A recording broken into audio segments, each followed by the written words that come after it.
DKT Engineering, a daily knowledge track platform for JEE aspirants. Hello, मेरा नाम गौतम श्रियाला है और मैं पाली राजस्थान का रहने वाला हूं और मैंने BTech Jodhpur institute of engineering and technology से की थी 2021 में। मेरी जर्नी स्टार्ट हुई थी 12th के बाद में टेक्निकल फील्ड में जब आया था मैं। तब एक्चुअली क्या होता है कि मैंने एक एग्ज़ाम का सोचा था जो कि था SSC junior engineer exam. SSC junior engineer exam एक एसएससी कंडक्ट करवाती है जो कि सेंट्रल लेवल पे होता है और इस एग्ज़ाम्स में हर साल अभी वैकेंसीज़ आती है। एक्चुअली कुछ साल पहले हर साल वैकेंसीज़ नहीं आती थी, जैसे कि 2-2 3-3 साल करके आती थी। बट गवर्नमेंट ने ये बयान किया था कि 2022 के बाद में हर साल एसएससी अपना कैलेंडर निकालेगा। सो आप सभी लोग इसके लिए प्रिपरेशन कर सकते हैं। कोई भी एग्ज़ाम हो, चाहे एसएससी जेई हो, एसएससी सीएचएसएल हो, एसएससी जीडी हो या फिर एसएससी सीजीएल हो, कोई भी एग्ज़ाम का एनुअल कैलेंडर आ गया है, सो आप कर सकते हैं तैयारी। 12th के बाद जैसे कि लोग करते हैं बीटेक, मैंने ही बीटेक किया था, बट इसमें एसएससी जूनियर इंजीनियर एग्ज़ाम की एलिजिबिलिटी ये है कि आप डिप्लोमा करके भी एग्ज़ाम दे सकते हो। डिप्लोमा वाले जो कैंडिडेट्स होते हैं उनके लिए CPWD जेई में कोई एक्सपीरियंस की नीड नहीं होती है। बिना एक्सपीरियंस के आप डिप्लोमा क्लियर करके निकाल सकते हैं। बट कुछ डिपार्टमेंट्स होते हैं जैसे कि military engineering services, border road organisation और CWC जैसे कि सेंट्रल वाटर कमीशन। इन जो फील्ड डिपार्टमेंट्स होते हैं इनमें आपको 2 साल के एक्सपीरियंस की नीड होती है with diploma, but with BTech आपको नीड नहीं होती है कोई भी एक्सपीरियंस की। डिप्लोमा और BTech both are eligible for this exam and आप तैयारी स्टार्ट कर सकते हैं 12th के बाद से ही। 12th के बाद में आप कोई भी कोचिंग का मटेरियल ज्वाइन कर सकते हैं या फिर कोई भी ऑनलाइन कोचिंग ज्वाइन कर सकते हैं, जैसे कि मेड इजी, एस एकेडमी या फिर निम्बस लर्निंग एकेडमी। इन एकेडमीज में एक ही चीज़ होती है, जैसे कि ये लोग टेक्निकल सब्जेक्ट्स करवाते हैं और नॉन टेक्निकल सब्जेक्ट्स भी करवाते हैं। एसएससी जेई में सिविल के लिए अलग टेक्निकल सब्जेक्ट्स और नॉन टेक होते हैं और इलेक्ट्रिकल मैकेनिकल के लिए अलग होता है। और क्योंकि नॉन टेक एक्चुअली सब ब्रांचेस के लिए सेम होता है but technical are different. Technical civil में 15 सब्जेक्ट्स होते हैं और इलेक्ट्रिकल और मैकेनिकल में 5-6 सब्जेक्ट्स ही होते हैं, जो कि मोस्टली डिप्लोमा वाले होते हैं और कुछ एक बीटेक वाले भी होते हैं। टेक्निकल सब्जेक्ट्स के लिए हम स्टैंडर्ड बुक्स भी रेफ़र कर सकते हैं। मेरी जैसे कि इलेक्ट्रिकल ब्रांच है पावर सिस्टम की, पावर सिस्टम में हम टेक्निकल में स्टैंडर्ड बुक्स फॉलो कर सकते हैं और इलेक्ट्रिकल मशीन्स के लिए PS बिमरा हो गई और एनालॉग इलेक्ट्रॉनिक्स के लिए भी JB गुप्ता है, जैसे कि JB गुप्ता में हम SSC जेई का कवर कर सकते हैं। कुछ बुक्स आती है जैसे कि यूथ पब्लिकेशंस हो गई और उसको भी हम फॉलो करके PYQ सॉल्व करके एग्ज़ाम को अच्छे से दे सकते हैं और उसमें सिलेक्शन ले सकते हैं। कुछ टेस्ट सीरीज़ बताना चाहूँगा आपको। टेक्स्ट बुक है, टेक्स्ट बुक मोस्टली लोग फॉलो करते हैं, उसी में कंपटीशन रहता है। एक्चुअली सिविल, इलेक्ट्रिकल और मैकेनिकल इन ब्रांचेस में कंपटीशन काफ़ी हद तक बढ़ गया है पहले के कंपैरिजन में। पहले इतना कंपटीशन नहीं था, बट हम ये देख सकते हैं कि टेक्स्ट बुक में जैसे कि हम लोगों ने ये देखा होगा कि टेक्स्ट बुक में काफ़ी अच्छा लोग स्कोर कर देते हैं और कंपटीशन हाई रहता है वहाँ पे।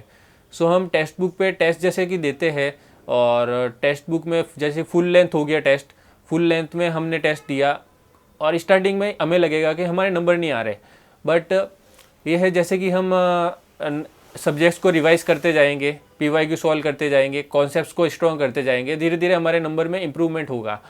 और वही हमको मेन चीज़ है कि एनालिसिस करना। एग्ज़ाम्स का प्रॉपर तरीके से हम अगर एनालिसिस करते हैं और जैसे टेस्ट दे दिया हमने, कोई भी एक चैप्टर वाइज टेस्ट दे दिया, उसको हमने सही से एनालिसिस कर लिया, तो हमारी जो रैंक होगी वो अगले जो एग्ज़ाम देंगे उसमें बढ़ेगी, वो घटेगी नहीं कभी भी, अगर हमने प्रॉपर तरीके से एनालिसिस किया है।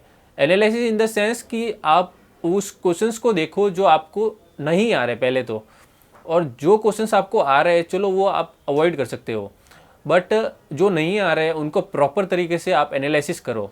और एनालिसिस ऐसा होना चाहिए कि आप कोई भी नोट्स हो बना लिया आपने उन सॉल्यूशंस का, उन क्वेश्चंस का, जो कि काफ़ी डीप हो या फिर टफ हो या फिर डेटा बेस्ड हो, जो आपको याद करने की ज़रूरत हो जिसमें, और कॉन्सेप्ट्स में आपने एक फॉर्मूला बुक बना लिया, फिर कोई भी ऐसे टेक्निकल कॉन्सेप्ट्स बना लिए जो आपने हर बार उसको हैंड रिटन नोट्स में लिख लिया हो और उसको आप डेली बेसिस पे रिवीजन करो, क्योंकि हम 2-3 दिन बाद में भूल जाते हैं वो चीज़ें।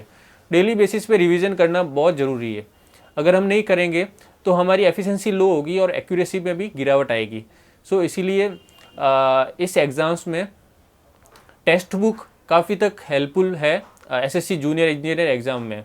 और मेड इजी की भी आप कुछ टेस्ट सीरीज़ ले सकते हो वैसे लेना चाहो तो, but I think text book ज़्यादा रिलेवेंट लगता है मुझे। टेक्स्ट बुक ने मेरी काफ़ी हेल्प की है एसएससी जेई एग्ज़ाम को क्रैक करने के लिए। और जो ये एसएससी जूनियर इंजीनियर का एग्ज़ाम है उसमें प्री होता है 200 नंबर का, मेंस होता है 300 नंबर का। प्री होता है ऑब्जेक्टिव और मेंस भी अभी ऑब्जेक्टिव होने लगा है। पहले मेंस सब्जेक्टिव वाइज होता था कन्वेंशनल टाइप में, बट प्री में 200 मार्क्स का होता है जिसमें कि 100 नंबर की टेक्निकल आती है और 100 नंबर में 50 नंबर का जीएस और 50 नंबर का जनरल इंटेलिजेंस एंड रीजनिंग होता है। सो ये टोटल 200 नंबर का हो गया। और उसके बाद में मेंस होता है 300 नंबर का, जिसमें वो प्योर टेक्निकल फील्ड का होता है और पूरा टेक्निकल एग्ज़ाम होता है। प्री क्लियर करने के बाद में हम मेंस के लिए एलिजिबल होते हैं और मेंस क्लियर करने के बाद में हमारा एक पोस्ट प्रीफरेंस फॉर्म भरा जाता है। पोस्ट प्रीफरेंस फॉर्म के बाद में हमारा एक फाइनल रिजल्ट आता है। पहले एसएससी जेई डीवी करवाता था 2 टाइम्स लेकर, बट अभी फाइनल रिजल्ट आने लगा है। सो डायरेक्ट अभी फाइनल रिजल्ट आएगा और उसके बाद में आपका सिलेक्शन हो जाएगा। ये एग्ज़ाम होता है। और एक्चुअली ये है कि एसएससी हर साल एग्ज़ाम कंडक्ट करवाता है, बट ये नहीं है कि ये कौन से मंथ में होगा, ये फिक्स नहीं रहता है। सो हमें है ना हमारी तैयारी को पूरी कंप्लीट तरीके से करके रहना चाहिए और हमें ये नहीं सोचना चाहिए कि इसका एग्ज़ाम इसी महीने होगा। हमें डिपेंडेंट नहीं रहना है इस एसएससी जेई एग्ज़ाम पे। हमें बिल्कुल अच्छे तरीके से तैयारी करके जाना है और सारे मॉक्स और मॉक्स को देना है और उसको एनालिसिस करना है। ओके, सो मॉक्स का देखा जाए सो 300 to 400 मॉक्स आप एसएससी जेई के लिए दे सकते हो प्री एग्ज़ाम के लिए। वही 100 to 200 आप मॉक्स दे सकते हो एसएससी जेई मेंस एग्ज़ाम के लिए। सो 400 to 500 के अराउंड अगर आप मॉक्स दोगे सो आपकी एक्यूरेसी में इंक्रीमेंट आएगा और आपकी परफॉर्मेंस भी इम्प्रूव होगी। और जैसे हाँ, हम पढ़ने का तरीका ये होता है, जैसे आपने कोई भी सब्जेक्ट्स ले लिया और टेक्निकल सब्जेक्ट, और टेक्निकल सब्जेक्ट को आपने 4 घंटे दे दिए और वही नॉन टेक सब्जेक्ट्स में आपने जैसे नॉन टेक सब्जेक्ट्स में जीएस आ गया, उसमें हिस्ट्री, पॉलिटी, ज्योग्राफी और ये सारे सब्जेक्ट्स होते हैं। सो इन सब्जेक्ट्स के आप यूट्यूब से नोट्स बना सकते हो या फिर एक लूसेंट बुक आती है वो खरीद सकते हो एसएससी जेई के लिए। वही आप जनरल इंटेलिजेंस एंड रीजनिंग के लिए आप कोई भी एक बुक आती है नॉन टेक्निकल की जो आप ले सकते हो और उसको सॉल्व कर सकते हो। इजी सब्जेक्ट होता है ये और कोई भी स्कोर कर लेता है इसमें। और जिसको अगर स्कोर करने में दिक्कत आती है तो उसको बार बार उसको प्रैक्टिस करनी चाहिए। जैसे कोडिंग, डिकोडिंग होता है, नंबर सीरीज़ होता है और ये चीज़ें काफ़ी हद तक रेलेवेंट चीज़ें पूछते हैं और आउट ऑफ द सिलेबस इतना नहीं पूछते हैं। बट कई क्वेश्चंस में हमको लगता है कि कुछ हार्ड चीज़ें आ गई तो हम एग्ज़ाम में भी स्किप कर सकते हैं। एक्चुअली ये होता है कि एग्ज़ाम में सब लोग सब कुछ अटैम्प्ट करके नहीं आते हैं, कुछ चीज़ें छोड़नी भी पड़ती है उस चीज़ में स्कोर करने के लिए, क्योंकि हमको एक्यूरेसी में गिरावट नहीं लानी है। एसएससी जूनियर इंजीनियर एग्ज़ाम में सीपीडब्ल्यूडी जेई डिपार्टमेंट मिलने के बाद हमारी ट्रेनिंग होती है 6 महीनों की। 6 महीनों की ट्रेनिंग में हमारी 2 ट्रेनिंग होती है, एक होती है क्लासरूम ट्रेनिंग और दूसरी होती है फील्ड ट्रेनिंग। क्लासरूम ट्रेनिंग होती है 42 डेज़ की, जिसमें कि क्लासरूम ट्रेनिंग में हमको सारी जो एनआईटी है, notice inviting tender, CPWD specifications है, जीसीसी है, जनरल कंडीशंस ऑफ कॉन्ट्रैक्ट, इन सब के बारे में डीपली बताया जाता है। और जो भी गवर्नमेंट की छुट्टियां होती है उन सब के बारे में बताया जाता है। गवर्नमेंट वैकेशंस, एलटीसी, इन सब रूल्स के बारे में बताया जाता है, जो भी रूल्स हमको आगे जाके फॉलो करने हैं और उनका कोई भी आपको अवॉइड नहीं करना है। रूल्स को आपको हर तरीके से ओबे करना, पालन करना है। और 2 ट्रेनिंग होती है 6 महीनों की और दूसरी होती है फील्ड ट्रेनिंग। फील्ड ट्रेनिंग में ये होता है कि जैसे कि दिल्ली में होती है, दिल्ली में 22 डिवीजन्स है टोटल फील्ड ट्रेनिंग के लिए। सो अलग अलग लोगों को भेजा जाता है वहाँ पे, 3-3, 4-4 लोगों का ग्रुप बनाया जाता है और उस ग्रुप में आपको कोई भी जैसे मेरा हो रहा है आईपी भवन में, इंद्रप्रस्थ भवन नियर आईटीओ, तो उसमें हमको ये सिखाया जाता है कि कोई भी प्रोजेक्ट्स आ गए उन प्रोजेक्ट्स को कैसे टैकल किया जाए, उन प्रोजेक्ट्स के बारे में जो भी स्पेसिफिकेशंस होते हैं, उनके टर्म्स एंड कंडीशंस, उनके बारे उसके estimations, Delhi schedule of rules, DSR, Delhi analysis of rates, ये सब के बारे में बताया जाता है। जैसे फील्ड ट्रेनिंग में दिल्ली सर्कल, सब डिवीज़न और डिवीज़न, ये 3-4 चीज़ें होती है और सबको अलॉटमेंट होता है ट्रेनिंग शेड्यूल के हिसाब से। दिल्ली सर्कल किसी को मिलता है 4 वीक्स के लिए, किसी को सब डिवीज़न मिलता है 6 वीक्स के लिए, किसी को डिवीज़न मिलता है 4 वीक्स के लिए। तो अलग अलग डिवीज़न, सब डिवीज़न और दिल्ली सर्कल्स में हमारी ट्रेनिंग होती है अलग अलग बैच की। सो यही है कि दिल्ली सर्कल में सबसे ऊपर बैठते हैं एससी साहब और उसके बाद में सब लोग बैठते हैं, जैसे कि AEN सर हो गए, AAO सर हो गए। उनके अंडर में कुछ काफ़ी हद तक प्रोजेक्ट्स होते हैं। उनके बाद आता है डिवीज़न, उनके बाद आता है सब डिवीज़न, और डिवीज़न में बैठते हैं एक्सचेंज साहब और सब डिवीज़न में बैठते हैं AEN sir. SSC junior engineer exam 2023 का रिज़ल्ट 5 जनवरी को आया था, 2024 को 5 जनवरी को आने के बाद उसका अटेस्टेशन फॉर्म भरवाया गया हमसे और उसका DV हुआ था 12 अप्रैल को। उसके बाद में 6 जून को ज्वाइनिंग लेटर आया था, उसको कहते हैं प्रोविजनल अपॉइंटमेंट लेटर, OPA। सो उसके बाद में हमारी ज्वाइनिंग हुई थी 2 सितंबर की। सो एक लंबा गैप हो जाता है 8-9 महीने का SSC junior exam in CPWD।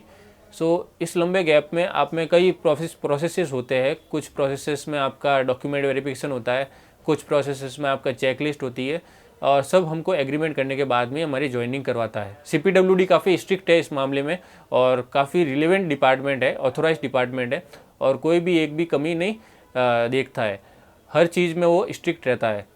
ये चीज़ है कि आगे जाके डिपार्टमेंट का नाम हमेशा रोशन रहे, इसलिए CPWD ने काफ़ी ज़्यादा रूल्स और रेगुलेशंस बनाए रखे हैं और हमें ये है कि हमें कैंडिडेट्स को भी रूल्स और रेगुलेशंस को फॉलो करना चाहिए। उसके बाद में हमसे 5 जनवरी को मेरा रिज़ल्ट आया था। उसके बाद में हमसे जोन्स फिलअप करवाए गए थे। टोटल 4 जोन्स होते हैं, north, west, east and south.